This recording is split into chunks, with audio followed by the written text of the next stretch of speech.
Libatkan kapal perang, Rusia RI akan latihan militer perdana.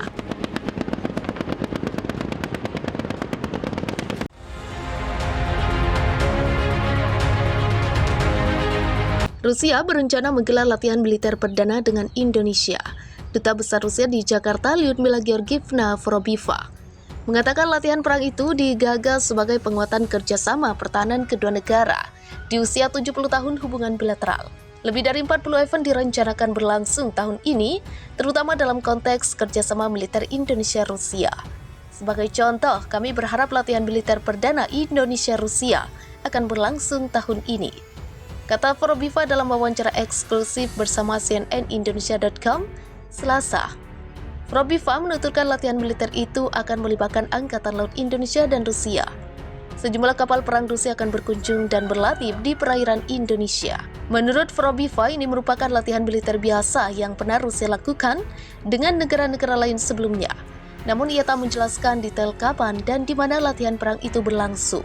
Sejauh yang saya tahu, latihan militer ini mencakup angkatan laut kedua negara dan akan ada beberapa kapal perang Rusia yang dikerahkan ke Indonesia untuk mengikuti latihan ini, kata Vorobieva. Selain latihan militer antara kedua negara, Vorobieva mengungkapkan bahwa Rusia berencana menggelar latihan militer bersama dengan ASEAN.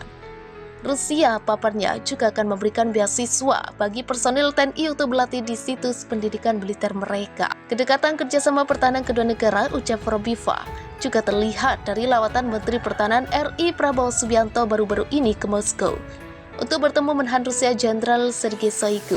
Dalam pertemuan itu, Shoigu mengungkapkan minat Rusia untuk memperkuat kemitraan strategis dengan Indonesia. Ia bahkan menganggap bahwa Indonesia merupakan salah satu mitra terpenting Rusia di kawasan Asia Pasifik. Terkait perjanjian kemitraan, Vorobieva berharap deklarasi kemitraan strategis antara RI Rusia bisa ditekan tahun ini. Tetapi tidak bisa dipastikan kemitraan itu bisa ditekan langsung oleh kedua pemimpin negara, lantaran dia belum bisa memastikan apakah Presiden Vladimir Putin jadi berkunjung ke Jakarta tahun ini. Saya tetap belum bisa mengonfirmasi kunjungan Presiden Putin saat ini karena kami tengah menghadapi perkembangan politik domestik yang cukup besar terkait reformasi konstitusi. Jadi, Presiden Putin saat ini fokus kepada agenda domestik, kata Vorobieva. Meski tak ada target dan proyek spesifik yang harus dipenuhi, Vorobieva mengatakan kemitraan strategis bisa memperkuat persahabatan Indonesia-Rusia ke level baru.